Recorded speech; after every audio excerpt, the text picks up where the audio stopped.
Hello everybody and welcome to Board Game Inquisition, where we're obsessed with collections and board game collecting. So how do you feel about sailing the seven seas? Perhaps grabbing yourself some booty and setting things on fire? If that's the case, then here's 5 things I think you'll love about Dead Men Tell No Tales.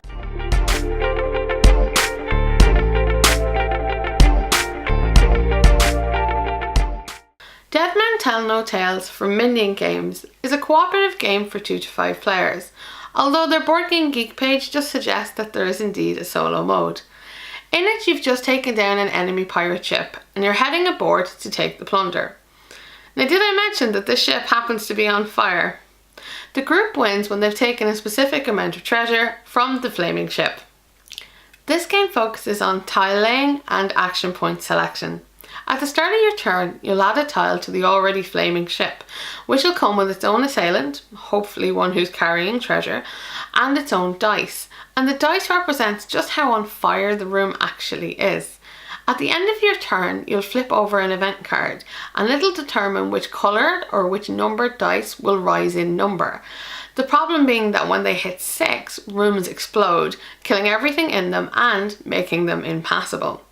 Your character has a maximum of 5 actions they can perform per round, from moving, killing deckhands, putting out fires, going into combat, all of this which has to be balanced by the amount of fatigue it takes to do these actions. So it's a difficult battle. Okay, so similar games to Dead Men Tell No Tales.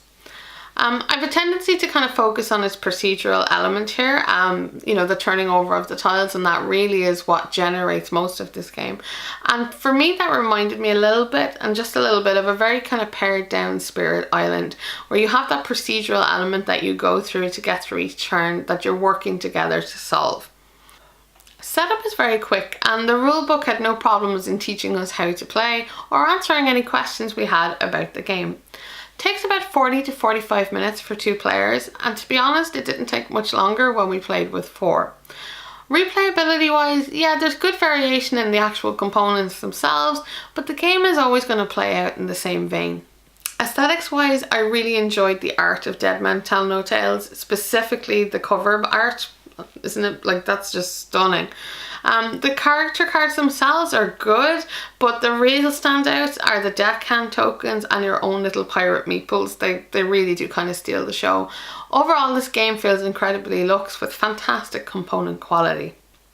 So what's so special about Dead Men Tell No Tales? I think it has to be the type of fun it evokes. Like, looking at the box, it looks like quite a serious game, but really it feels more like a party one.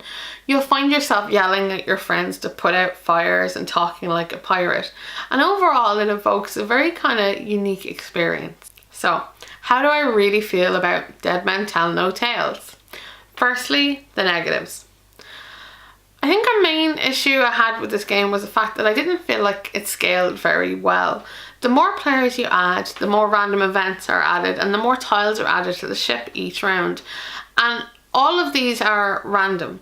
So it felt like you'd very little control over what was happening in the game, and you were really just there bearing the brunt of it all. And some people will enjoy that experience. Some people love that bit of chaos. And then if you do, yeah, this is totally for you. But for us, it just felt like the game lost its core, in a sense, that we had when we were playing it with 2 players, where we were able to deal with everything in kind of a timely fashion. So the more players you add, the more random it gets and the more chaotic. The second thing I want to point out about this game actually is its table presence. So playing it at home when we had it set up, I thought it was really lovely. I thought it was quite nice. And it was only when I brought it to a convention to have some more players play it, and I walked away and I came back past everybody else's table to see what they were playing. And it really just didn't stand out. It just looked really drab and uninteresting, which I think is so disappointing because the game is none of those things. But I do think its table presence is a little bit lacking. And then finally, I think the biggest disappointment with this game is it has a fantastic theme. It has a great story, and when I first read it out of the rulebook, I was so excited to play this, and then it completely underutilizes all of it. It just turns into generic pirate. What a shame. Like, you start off and you're like, oh, we've just taken down a pirate ship, we're going to get our plunder, the ship's on fire. Like, listen to that. Doesn't that sound amazing? I wanted to get so involved in this, and you know what it is? It was just completely underutilized. I had a character who was a pirate. I walked around on a ship, perhaps, but beyond that, this really could have been any other theme, and I'm so disappointed that I didn't get the pirate game that, you know, the cover shows. Look at that. I don't feel like I got that game. So, the positives. This game is just so easy and so fun to play. I'll start with the easy part because I actually think this game will make a phenomenal gateway game. First off is the theme. People are familiar with pirates. Anybody knows about pirates, right? We've all seen Pirates of the Caribbean. Good point. Second point, it's a cooperative game. So when you're teaching somebody something new, they don't have to remember everything themselves. You can be part of a team working towards something. That's a great way to introduce people to gaming.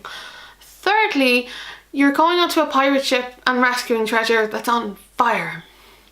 That's amazing. That's just such a cool idea, and watching things explode on the board I think is super cool, and it's one that I think that new players could really enjoy. It's also not difficult to play or difficult to explain, and a lot of the mechanics make a lot of sense. You know, fires spread.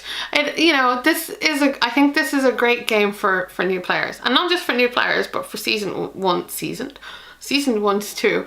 Mostly because I think there's just something so light-hearted about this, and so fun, that I really think anybody can enjoy it. And it's got its own brand of fun, you know? It's kind of the, like, we've only got so much time kind of fun, we gotta get this done or something terrible's gonna happen. You definitely feel the pressure, but it's in a good kind of way. The second thing I'll have to bring up, and I brought up in the negatives, is the random element to the game. And I said that as the game got bigger with more players, it got more random and unwieldy. Okay, yeah, it gets random and unwieldy, and I didn't like that.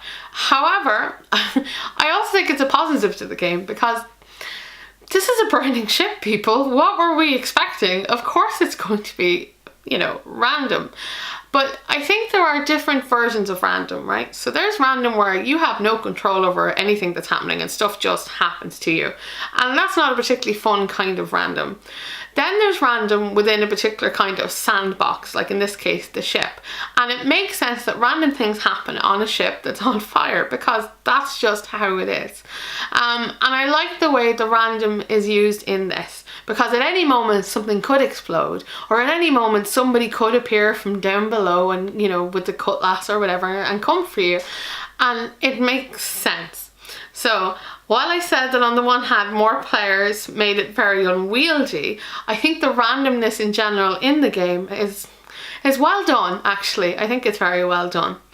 So my final point actually is, I've talked about how kind of fun and light this game is, but mechanically speaking, this game is incredibly robust.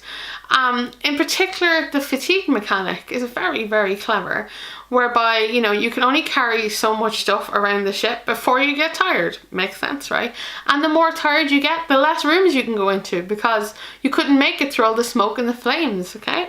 It's very clever, and that balancing act between how far you can get into the ship without getting entirely fatigued is very smart. And so don't let this game fool you. There's a lot mechanically going on here. It's presented very well, and it's presented kind of in an easy and enjoyable way. So, do I think you should have Dead Men Tell No Tales in your collection? I think this game is going to appeal to a particular type of gamer. Someone who likes to feel a little bit of pressure. Possibly somebody who likes to set things on fire. Someone who wants to work together with the team and have a good laugh and not take it, like, you know, too seriously, whether you win, lose, draw, or blow up the ship. I think this game is so much fun, and if any of this sounded like it was something you might enjoy, then I definitely recommend checking out Dead Men Tell No Tales. It's definitely a unique brand of fun. Watching Board Game Inquisition, I hope you enjoyed this video. If you did, please think about subscribing, or if you have any comments or queries you'd like to make about Dead Men Tell No Tales, please feel free to get in touch with me in the comments box below, or you could find us on social media and follow along and come say hello. I'd love to get to know you all a little bit better.